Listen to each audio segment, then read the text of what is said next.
today we will be exploring one of my favorite periods of music. Anyone who's sung with me for a while will notice that I choose to do music of the Baroque period very often because it just speaks to me. And you'll have a little more insight into why it might speak to a guy like me as we move through information on the Baroque period. So hopefully you have, you might have your printed materials in front of you, ready to go as we move through this thing, so you can highlight important bits. There is a lot to know in a very little time, but I think if you grab onto the essential points, which I'll highlight with you if I remember through the goings on of this of tonight, you will have a great grasp of the Baroque period and a better idea of why Baroque music is what it is and why we do what we do in order to be quote unquote authentic in Baroque music. True authenticity is not important, is impossible, as you know, but we aim to a faithful representation in our current day of the music written in the Baroque period through a lot of these means. And I might, if I remember them, have some funny stories for you about certain figures in the Baroque period as we go. So let's get started. Understanding and knowing that some of us are very, very busy and may not have been able to read through the material, we will read through that just so we can get a good read through of it and I can highlight the important bits. And then we'll stop periodically and have a little bit of discussion. So have your questions ready. The more controversial, the better.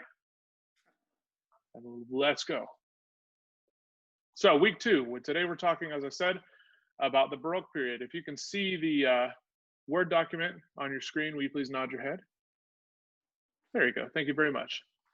The transition from the Renaissance period to the Baroque musical style began in the late 16th century. The polychoral, meaning multi-choir, motets of the Venetian school with 2 or more independent choirs juxtaposed to exploit the resulting contrast in color provided the seedbed for the Baroque notion of conflict. Composers of the Venetian school also employed large performing forces, including choirs of instrumentalists, in their music. This led to the development of concertato style, in which the playing of a soloist or small group of players was contrasted with that of the full ensemble. If you've ever heard the word concertato, could you nod your head? If you've ever sung in church music, especially, the idea of a concertato setting is very, very common. So if you're doing a festival arrangement of a mighty fortress in concertato style, you're undoubtedly going to have a brass quintet and the organ and the choir, and there's going to be sections of choral singing and sections of congregational singing and then sections of brass playing and sections of organ introduction and postlude. That is the concertato style. When you think of the word concertato, grab onto the word concert. So you're hearing lots of different groups in concert with each other, in consort with each other. And this is something that's going to stick with music all the way up to the present day. This idea of multiple ensembles performing at the same time in the same piece of music, however, retaining their individual identity. The style of composition led to the development of the concerto. The concerto, of course, is an instrumental form, and during the Baroque era, instrumental music assumed far greater prominence than previously.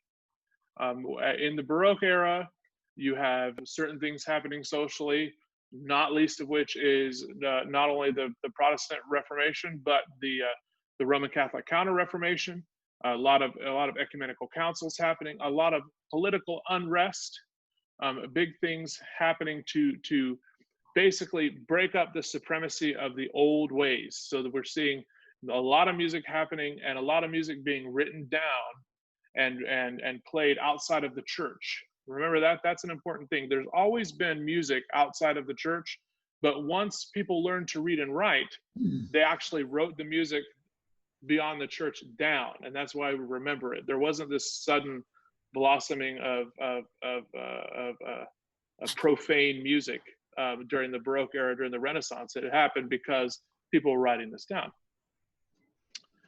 An examination of the madrigals of Monteverdi, written over a 50-year period, revealed many of the stylistic changes that signaled the transition from Renaissance to Baroque. An important thing to remember is that no one woke up in 1600 and said, oh my goodness, it's the Baroque period, and now I have to write in a Baroque music. This happened over a period of time. Monteverdi's early madrigals were composed in the style of the High Renaissance. Similar in character to works of the Marenzio in their use of chromaticism, they nevertheless begin a departure from the ideal of equality of voices, move towards the Baroque notion of soprano and bass polarity.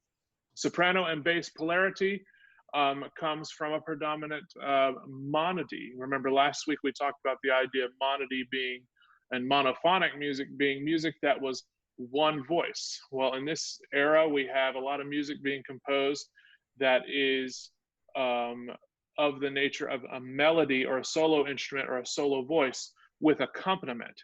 That is different than what was happening before. And this is kind of what was happening. Composers writing for a bass instrument like a cello and a solo voice or a solo instrument.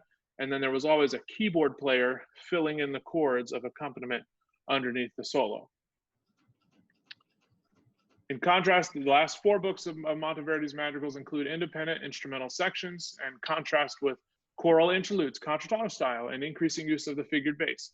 Figured bass is numbers and symbols notated below the bass staff that tell the keyboard player what notes to play. They never wrote out keyboard parts. They were always improvised by the keyboard players based on these little notes.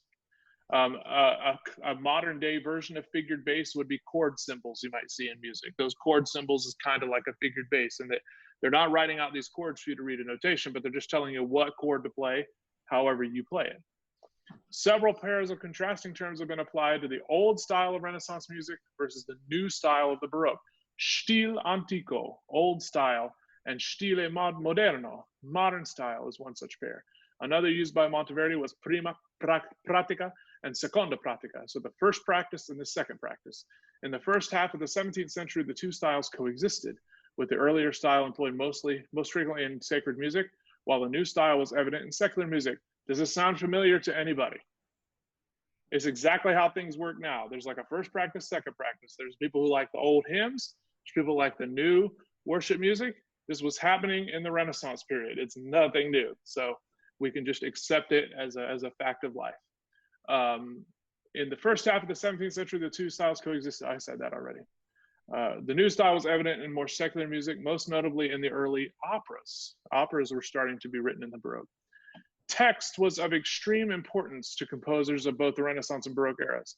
However, the manner in which it was approached differed markedly. The Renaissance ideal was of several independent vocal lines, each with its own inflections and accentuation.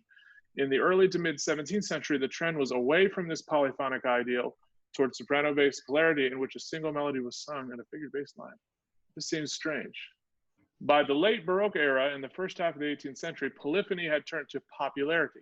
The polyphony of the late Baroque differed from that of the Renaissance. It was rooted in tonal harmony, characterized by an energetic, metrically conceived, driving rhythm. So what it's basically saying here, when the Renaissance era, when composers were writing polyphonically, they were truly thinking polyphonically. So individual voices singing together, with each individual voice having its own affect. You even had mixing of texts sometimes. In these earlier madrigals, you would have the composers setting a sacred text in the tenor voice, while the soprano sang this dirty song above it in polyphony, and they've had some point to that. And there's a lot of this music that, frankly, we can't perform very much of it because it's truly awful. And the subject matter is very controversial, and there's a lot of innuendo and stuff in there.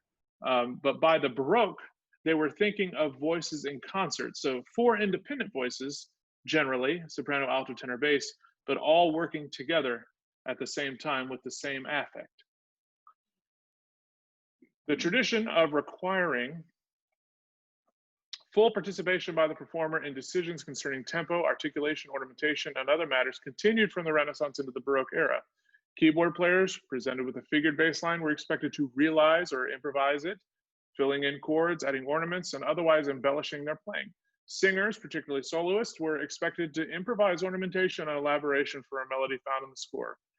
Things even as late as Handel's Messiah, the soloists were never singing exactly what was on the page. They were always embellishing far beyond what was written there. So when we sing it today, in an effort to be quote unquote authentic, exactly what's in the score, we're actually going farther away from authenticity by doing exactly what's written. Although all of the stylistic changes mentioned here occurred over a period of decades, the year 1600 is widely accepted as a convenient, if somewhat arbitrary date to mark the end of the Renaissance and the beginning of the Baroque. It should also be noted that many, if not all of these changes are interrelated. For example, the move away from polyphonic texture towards an accompanied melody was closely related to the shift from modality towards the major minor key system. How many of you were able to listen to to watch the documentary about equal temperament? Yeah, so Howard Goodall explained in a very concise way over the course of an hour, I'm sure you'll agree with me, the idea of tonality. So once we were able to reconcile all of these notes that we have and play in different keys, we could get away from this modes and start establishing key centers and playing all kinds of complicated music. The increasing significance of new instrumental forms grew out of the employment of dependent instrumental parts, contrasted with choral sections. The total impact of all these changes taken together propelled music forward into a new era.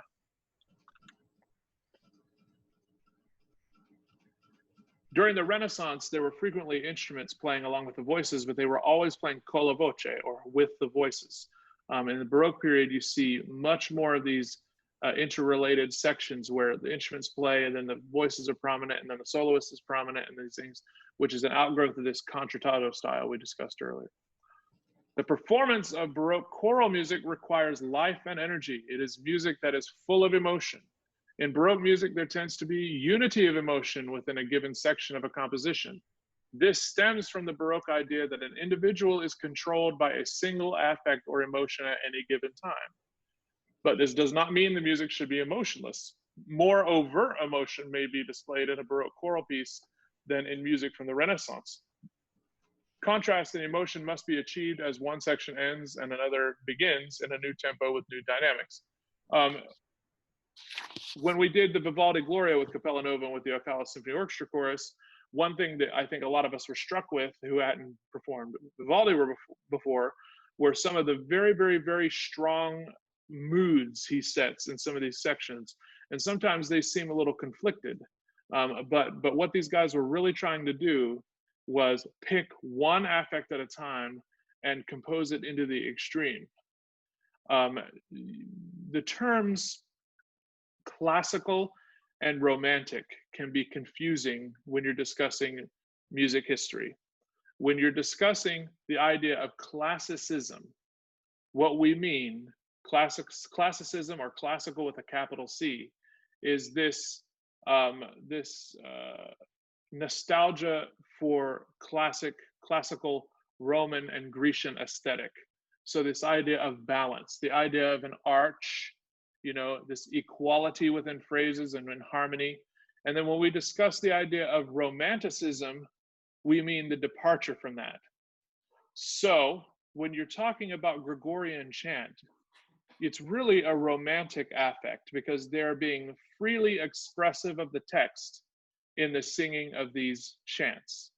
Then in the Renaissance period, there was such a structured approach to rhythm and harmony, and they were very much looking back towards classical aesthetic in order to reach those balanced kind of relationships with each other. Then in the Baroque era, if you've ever been to any of these massive cathedrals in Europe, you'll see this beautifully ornate architecture juxtaposed with more simple designs on the outside and inside the nave of the church, as a matter of fact. And it's because these cathedrals were built over generations. So you see the older parts of it are simpler. That's where they build these vaulted ceilings because they were looking for this balance in aesthetic. And then on the outside of the building, you see these ornate Baroque designs and all the sculptures and all this complexity. That is the Baroque period's romanticism, their move away from logic and towards emotion. So these Baroque composers were most concerned with the expression of emotion, not necessarily always the meaning of the text. That is something to really, really consider. Because when you sing Handel's Messiah, for instance, if you're singing it with this logical um, approach that's very much under the tyranny of what's written on the page, you're going to miss it, because what he meant was serious expression of these emotions, which can be extreme, especially in Messiah. Yes? You'll see that all over Baroque music. I'm sure you've heard it and you're listening this week. Terraced dynamics, wherein dynamic changes occur between sections of music, as opposed to long crescendos and decrescendos within sections, is a typically Baroque musical characteristic. Similarly, the tempo of a Baroque composition should be steady within each section of a work.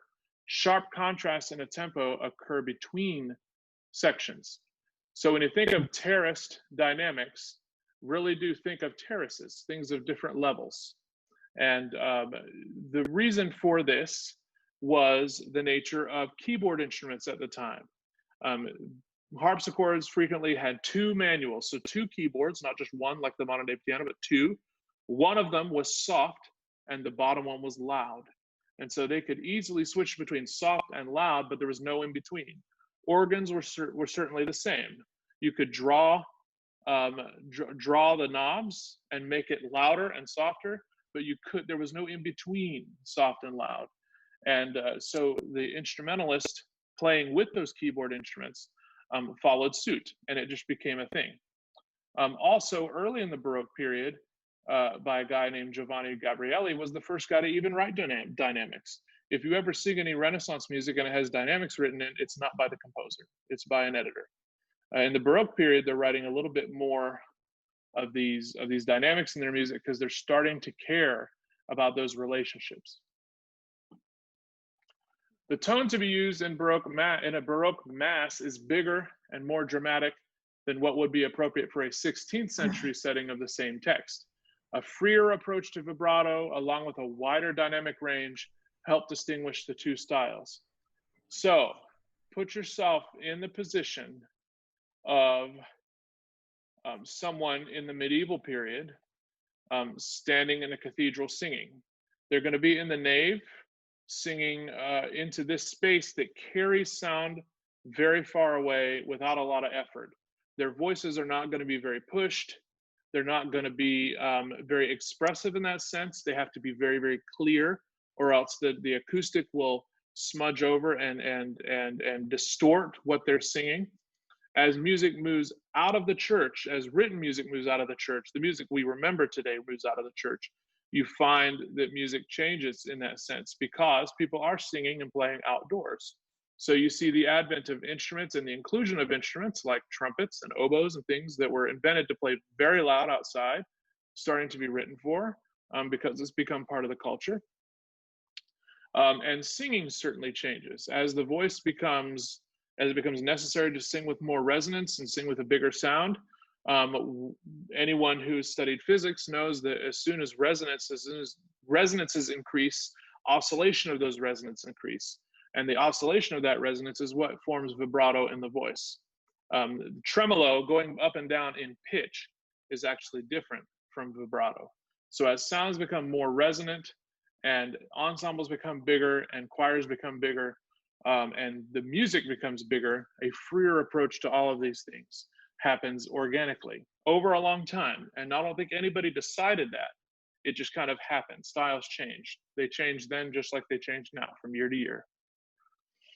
The use of an orchestra to accompany Baroque choral music adds to the variety of color available and accentuates the need for choir members to sing with warmth and projection. As was the case in the Renaissance, it was quite common and accepted to double the vocal lines in a composition with instruments.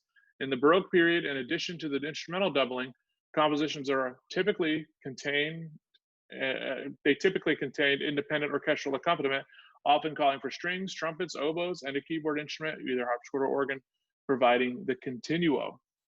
Now, going back to what I was discussing earlier about the idea of this keyboard player that was improvising keyboard parts in accompaniment, the idea of a continuo is that a keyboard player and a bass instrument player was providing the accompaniment for the musical proceedings.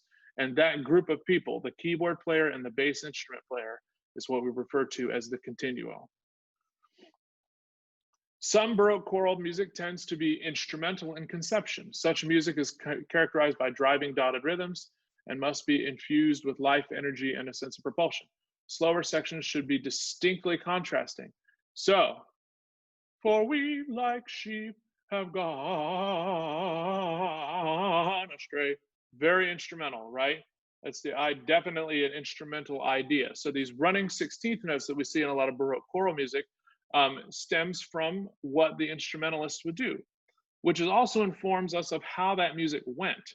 So much of the written score being simplified with the composer knowing that the instrumentalist and the accompanying people would embellish it, sort of tells us, oh, so this is what the instruments were playing. They weren't always playing the simplified version that's in the score. Very often in Baroque music, again, what is in the score is not the whole picture. There's more to be added by the performer.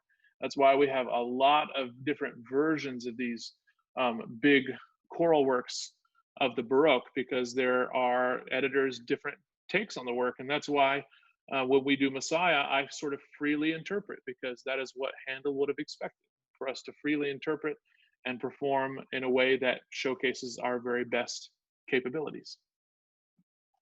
Important forms. In the Baroque period, some of the important choral forms, such as the Mass and the motet, represented the continued development of Renaissance ideas.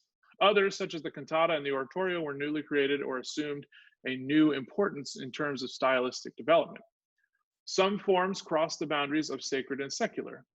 The cantatas of Bach, for example, included both classifications. Bach wrote amazing theological cantatas that are pure expressions of Lutheran theology, and he also wrote a cantata about coffee.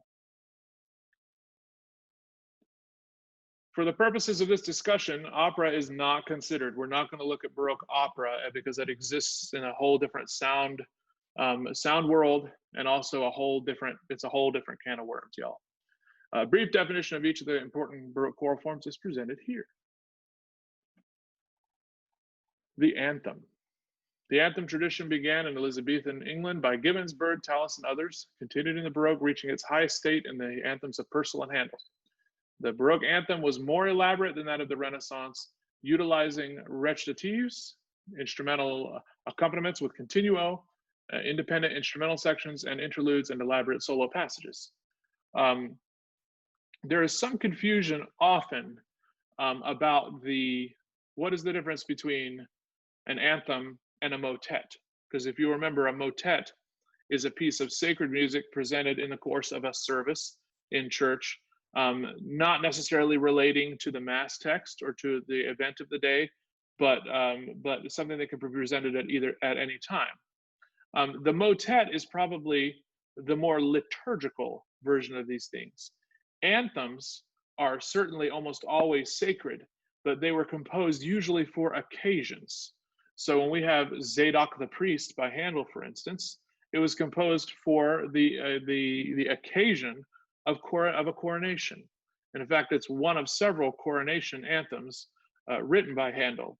So when you're looking for the difference between an anthem and a motet, particularly in the Baroque period, but also later, the difference is that an anthem is certainly usually written for an event or something happening, like a coronation or an ordination or some special feast day, while a motet can be sung just about any time that it's liturgically appropriate. The cantata. This is bad editing. There we go.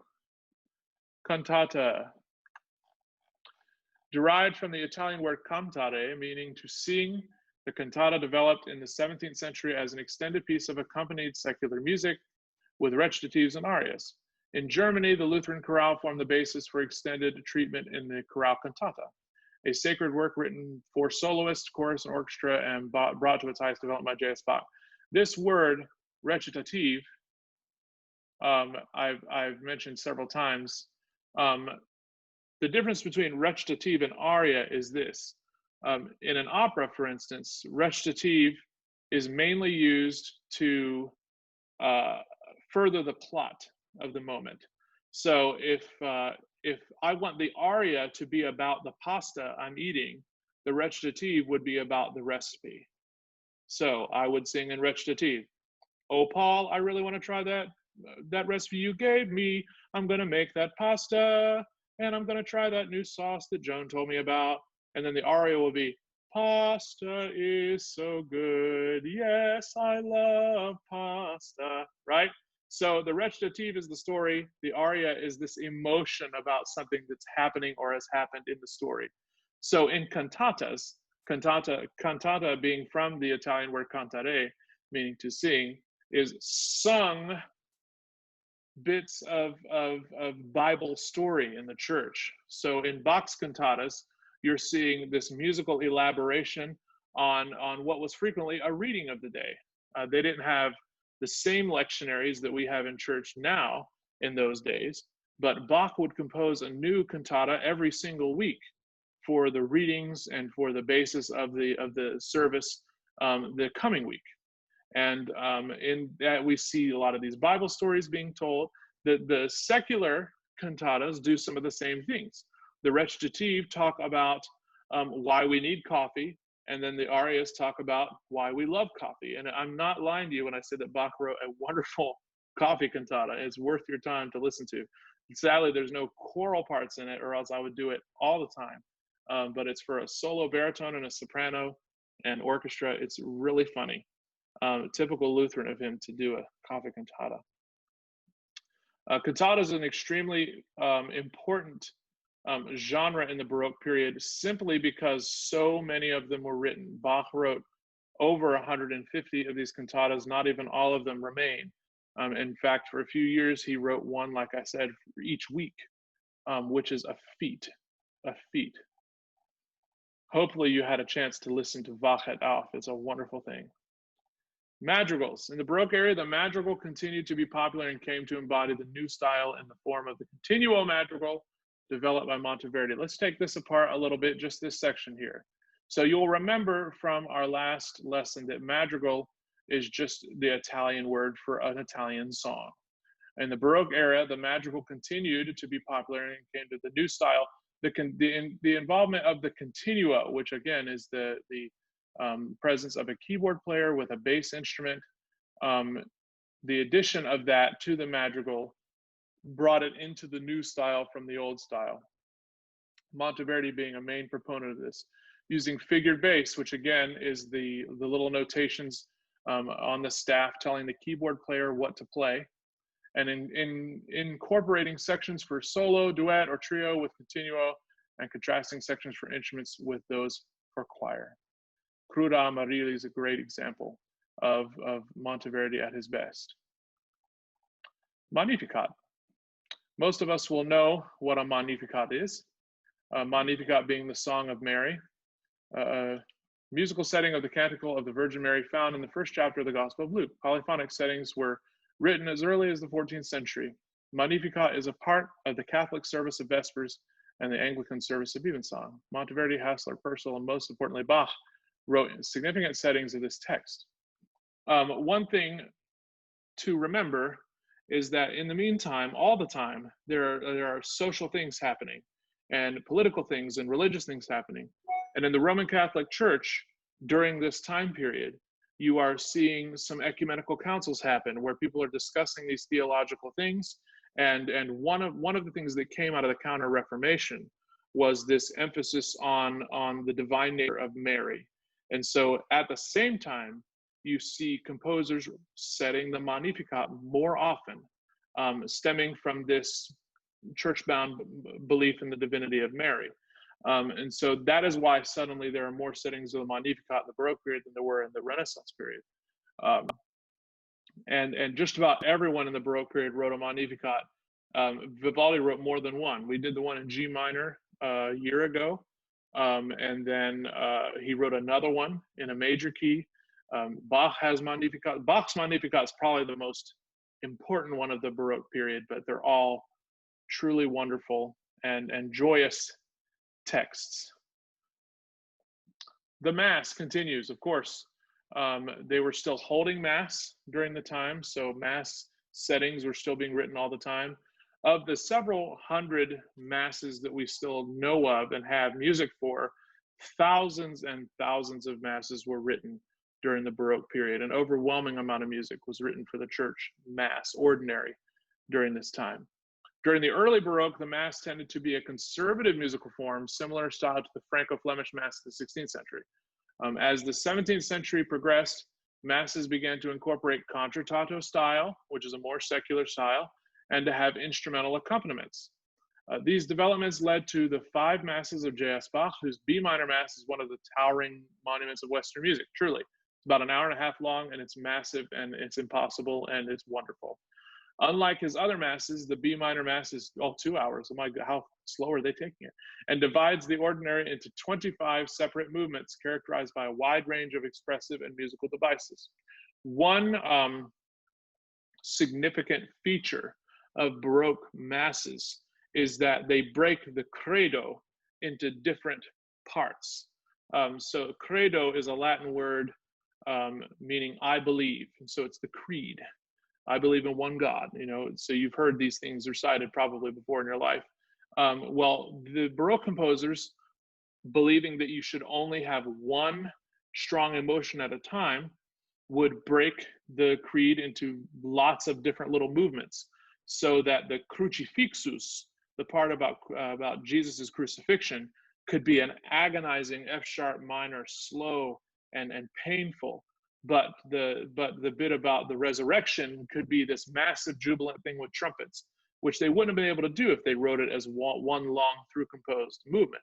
But they broke it up like that. And so if you ever pick up a mass by any Baroque composer, you can be certain that the credo, the creed, will be broken into lots of little parts.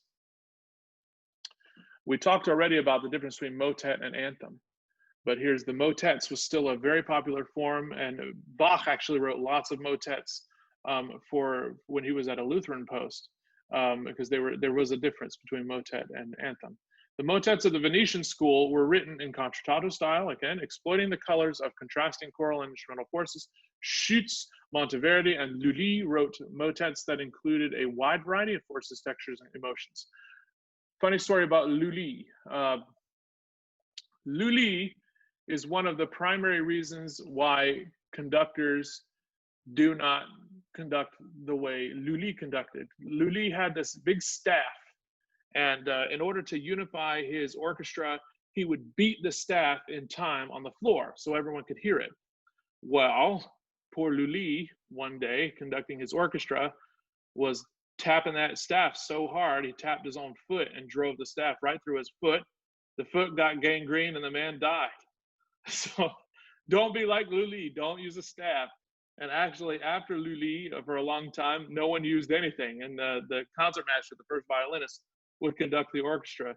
That's a true story, y'all. Lully stabbed his foot with a staff, got gangrene, and died. Poor Lully. But he was the first conductor, and that he used the staff to conduct. Also, a good story about Bach. We sort of deify Bach these days, that he was this musical genius and he wrote all this music and he was this divine, wonderful theologian in music, that he wrote music that was perfectly expressive of the Lutheran faith and perfectly expressive of everything else.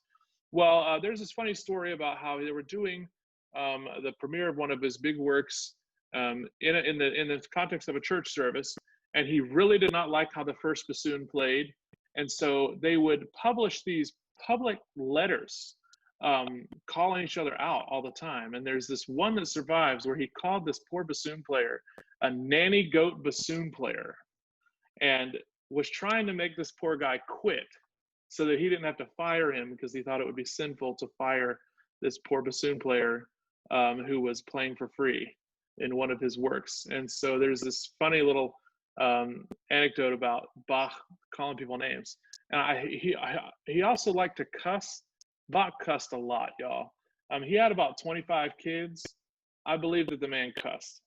And he had a job one time in this big German town where he oversaw not one, not two, not three, but 4 churches of music, and 4 disparate levels of musical forces composing every single week for them and for the occasion of the week. It was, I just believe he cussed. I can just believe it. I just can. These people were real people, and they did crazy things. And I mean, they were creatives. Creatives were sort of the same then as they are now. They can be just capricious and crazy, as we all can be. Anyway, Lully wrote motets that included a wide variety of forces. As we said, this led to the multi-movement motet of the late Baroque, exemplified by the works of Bach and Buxtehude. The Zedig Zindi Tolten is a wonderful, wonderful thing. I hope you had a chance to listen to it. Oratorio. Oratorio is a very, very nice, very nice, I don't know what I'm trying to say, is an interesting subject. The idea of the oratorio stems out of these sacred dramas that would be played in the church. You may be aware that churches have different parts. There's the chancel area, which is where the altar is. There's the nave, which is the part you sit in, and then there's the narthex.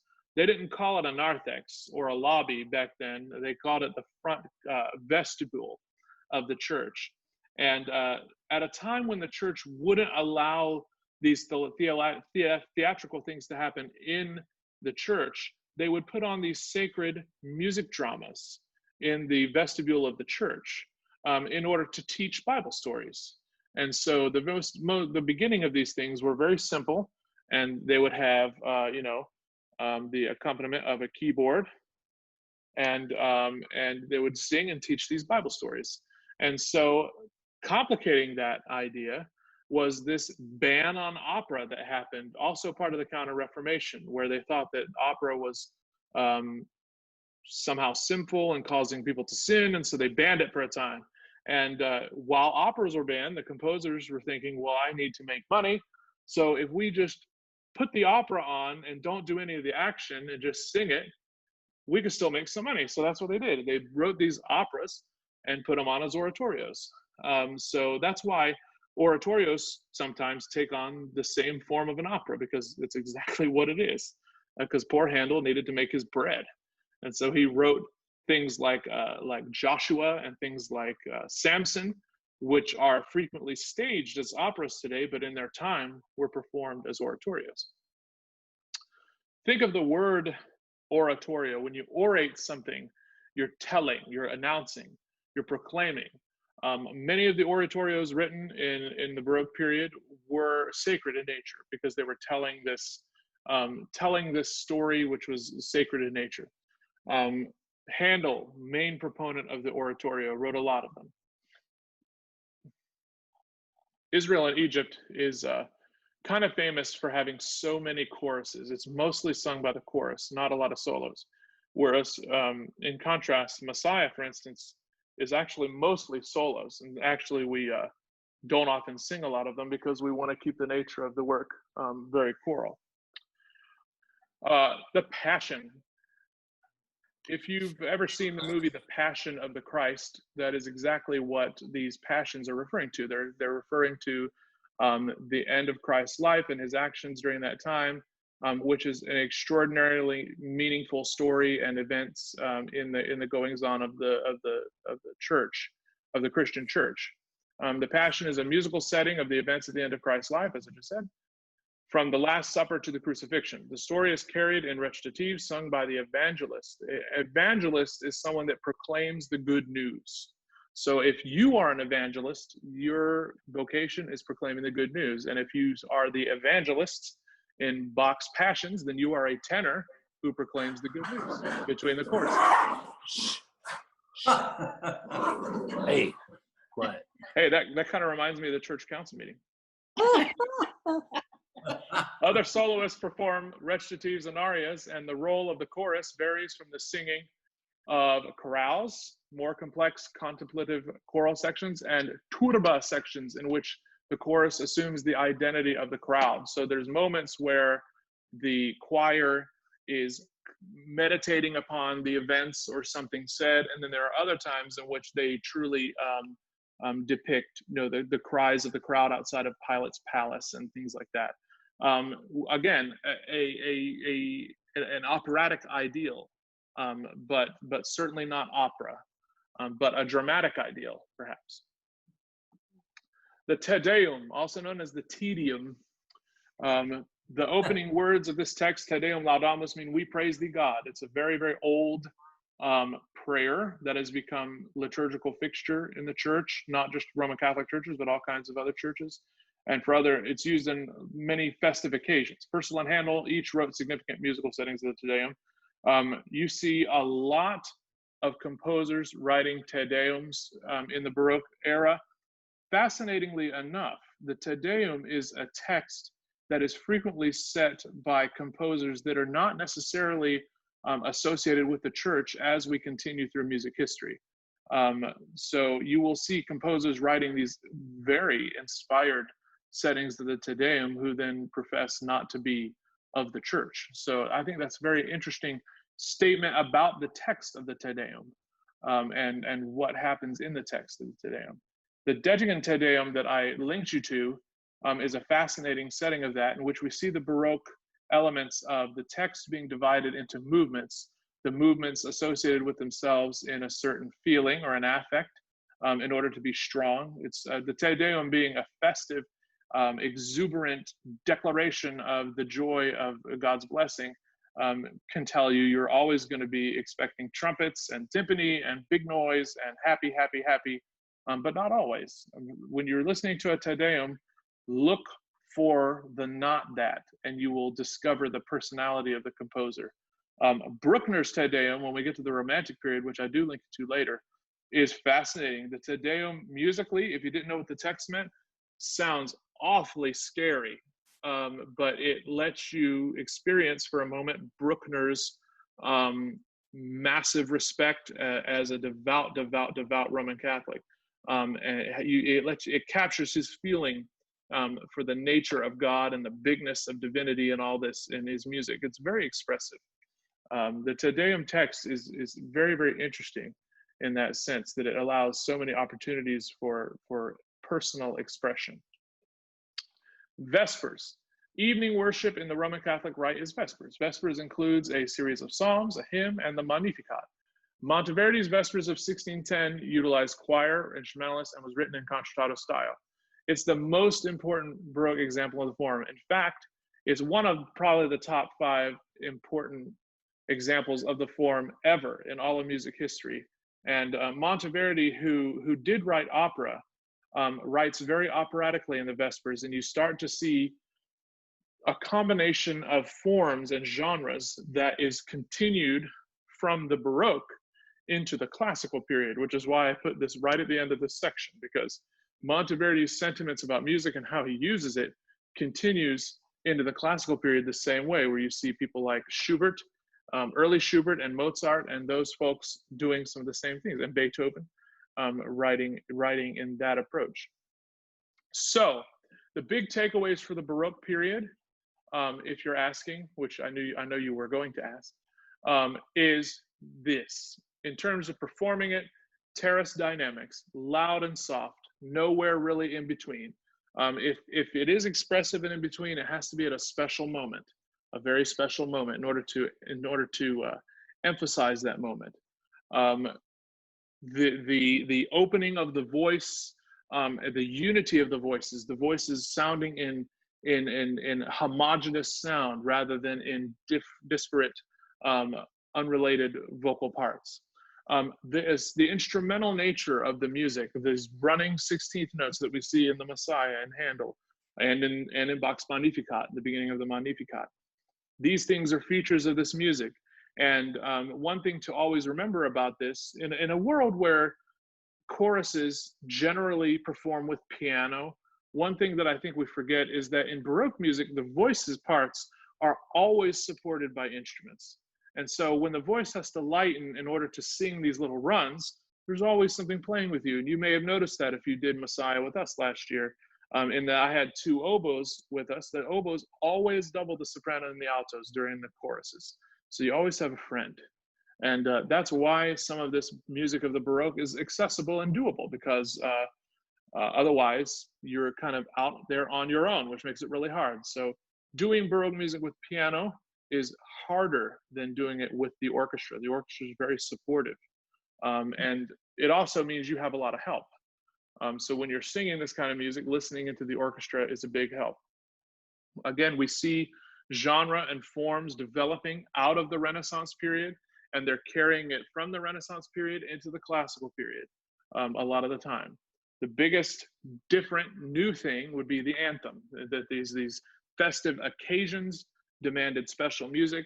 And so Handel, after he immigrated to the UK, wrote these wonderful coronation anthems. Zadok the Priest being one of them. I hope you've looked at Zadok the Priest, but if you look up Handel coronation anthems, you'll find a whole bunch of wonderful expressions of the new crowning of things and whatever. We talked about the idea of recitative, this fiery delivery of text. So now we're going to talk about vocabulary in the Baroque period. And if you don't want to do that, then you could log off. That kind of thing is recitative, right? So this fiery delivery of material on lots of notes really fast in order to get you to the next aria. The continuo, this group of musicians, a keyboard player and a bass instrument that accompany the musical proceedings. The keyboard player frequently making up his part or their part from the realization of the figured bass being symbols in the music that tell the keyboard player what chords to play and how to voice them. The new feature of the Magnificat in the liturgy, being a part of the liturgy because of this development in the theology of the Roman Catholic Church. Very, very important. Things that creep up in the next era of music in the classical period is mostly a lot of political unrest. You have the American Revolution happening in the classical period. You have the French Revolution happening in the middle of the classical period. The French Revolution definitely affecting people like Beethoven, definitely affecting all the French composers of the era. It's going to affect the way they compose music and the way they approach the idea of human expression. One thing that I would like to recommend to you, I might have last time, was when we're studying eras of music, take those dates and go online and Google art of the period and take a look. I think I did talk about this last time. Look at the visual art of the period, and you can tell what they were thinking about and how their awareness of the world around them was shifting. And especially in the Baroque period, as they add detail to their architecture and to their art, you are noticing that they are learning more about structure. And you see this obsession and fascination with structure born into maturity in the classical period as they look even farther back towards the classicism of antiquity and really start imitating those balanced classical forms, looking for symmetrical shapes and beautiful archways of sound in phrase. That's where we start seeing these phrase marks in music too, right? They're drawing arches over the music to show you where the top of the phrase is and where the connecting points are. So all of this is interrelated, and as much as we can know about what's happening around Bach and his lifetime can inform how we approach Bach and his music. So what were your thoughts about the music you listened to this week, the Baroque music?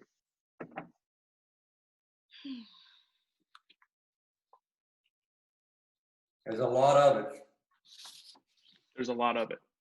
Could you hear, one of the first things you always hear is terrace dynamics, right? Loud, soft, alternating. And you can hear definitely when you listen, especially in the Detting and Te Deum at the beginning or anything really, is oh, there's an instrumental section. Oh, now they're singing. Oh, now there's instrumentalists. Oh, now they're singing, right? This juxtaposition of instruments and voices, that's the concertato style, right? Can you hear that in works like Messiah? Does that happen in Messiah? Yeah, certainly. Yeah, there's always an instrumental introduction, right? Very rarely does the choir sing right at the beginning of the piece. You have to wait for the orchestra to introduce the piece. Yeah. Now that you have an awareness of the doctrine of affections, which is this idea that we should only feel one strong emotion at a time, can you see how that's borne out in the Baroque music? Yeah, and one of the things I really liked about, when you can include those full scores, Josh, it's so much easier to, visually see what's going on the page along with what we're hearing. And you can actually see the interrelationships between the people, whoever's performing and not performing, and then having the underwritten scores and stuff. And even though on the computer screen, you can't really see the numbers, I was aware of the numbered bass parts underneath and stuff. So that was kind of cool to see that. Yeah, you can definitely take a look at some of those scores, the figured bass. A lot of the scores these days makes me sad, actually. The editors will write these things out. And so we have a whole generation of keyboard players that can't read figured bass. And so now that's a big problem. I just refuse to read those realized scores because I just need to know how to do that figured bass thing. So I prefer that, but yeah, it's nice that you noticed that. You can see all these in those scores, right? All these interrelationships of the sections. Also, composers, sometimes they wouldn't even write a change in dynamic, but it's appropriate to get louder when more people are playing. So if you see in the score that the trumpets are playing now, you can ascertain that, oh, we should be singing loud. So in some scores, you actually won't see those dynamic changes in terms of a piano or forte written, but you'll see it in terms of sounds stacking up. And you see that same idea happening in organ music of the day, because they will indicate when you need a fuller registration versus a more light registration, and still not using the terms loud or soft or strong or soft, but talking in terms of fullness. I like that idea even better, especially when you're talking about singers. Singers don't have any problem singing full or fuller, but we instantly start doing bad things when we try to sing louder, right? Yep, they were thinking the same thing. What do we think? Did you? Yes, sir. You had mentioned earlier in the discussion some of the examples, some pieces that were written with a sacred text over a profane text as a counter. Any chance you might be able to send us some links that would be indicative of that kind of a performance? Yes, I'd love that. I'm making a list right now. Mixed text compositions. Those the supplemental texts you sent us and links you sent us last week were extremely enlightening and stuff. So big time. Just good. I'm glad you enjoyed those. Hate to make more work for you, but because I know this is a ton of work to put this together, but boy, was it a big help. Now, see, all of the critical learning we do happens in the form of inquiry. So I can give you all this information, but unless you're asking questions, even if you're just asking of yourself, we do that often, right? You don't have to ask them out loud, but if you're someone wondering, terrace dynamics, but how did they write that in the score? That's really going to lead you to good learning. So I'm happy to fulfill any inquiries you have. How many of you listened to Spem in Alum from last week, the 40-voice motet by Thomas Tallis? Dude, wow. Yes, Carol? Yeah. Did you like it, Carol? Yes, it was really incredible. Hey, listen, I did have a question. What's the difference between a major key and a minor key? You mentioned that, but I didn't know what that was. So a major key, major and minor are made what they are based on the relationship of tones. So if I'm going to sing a major triad, it would be do, mi, so. But to make it minor, you lower the third of that home chord to me. So instead of do, mi, so, do, me, so. Oh. So to play a minor chord on a piano, you would lower the third of that chord one note. And it makes a minor key, which have different feelings associated with them and are related to different modes. There's a wonderful video on major versus minor that I will send you. Okay. Illustrating the differences and also how the tonal system, tonality, was invented and sort of stumbled upon by Western theorists as they wrote their music. Thank you. We live our lives in major and minor, right? So we need to know what major and minor is. Joshua, I had a question on listing some of the links, and they had a word for it, but I forgot the word. Some of those links that showed music showed it split into 3 pieces, and I didn't know what all that was all about. Yeah. So scores often have they're all stacked up, right? So up here will be wind parts, then this will be the choral parts, and then this will be the string parts. Oh, these Well, in are order to make it split to right and left, actually. right, but in order to make it so that you can follow those things in detail together, they took those and put them this way, so you could see simultaneously the three divisions of the group, Yeah, which again correlates with the style, the concertato of the day, because there were truly three ensembles performing: the strings, the winds, and the voices.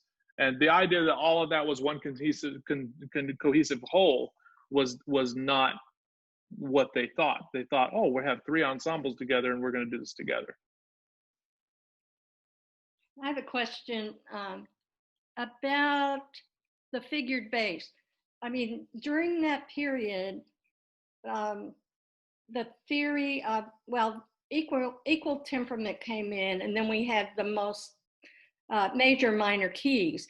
But so there was a whole system of chords developed during that time, so that when they saw the symbols, they knew. I mean, that was something that was developing during the Baroque. You mean specifically in terms of the expression of the music in the figured bass, right?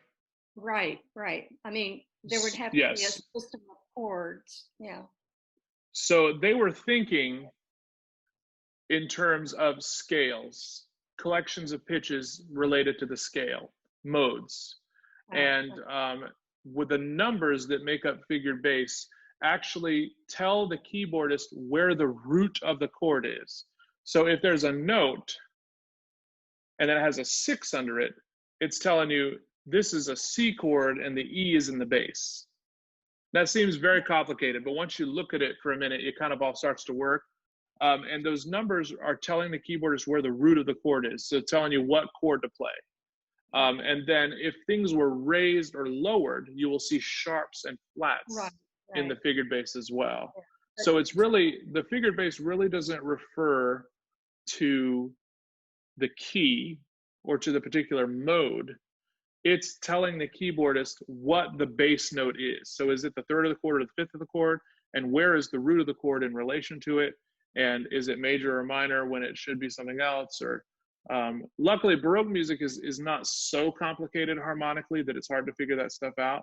But it can be complicated at times. But usually, what the composer would have written out, because what they would play was very ornate, would be more complicated than just writing the figured bass and figuring it out. Mm-hmm. I guess I'm just wondering where, we started out with organum and then doing it in fourths and fifths, and then starting to add more pitches. So when did they exactly come to the idea or the realization of what a chord is? Do you know?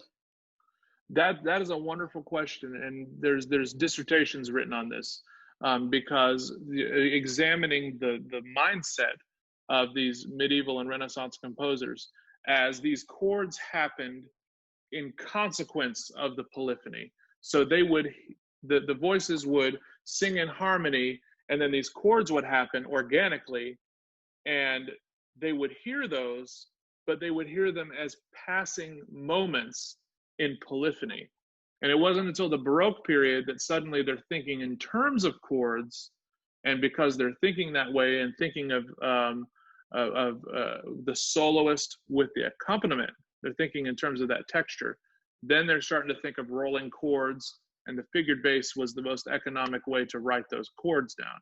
It's also why Baroque composers write 575 things a day, because they didn't have to write all this stuff out. They could just write the bass line, write the figured bass in, and write the solo part. They could write that in 10 minutes, you know what I mean? And then it's an aria and Messiah.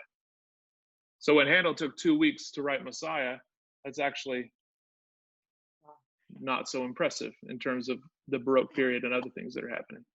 Wow. Yeah. Okay. Thanks.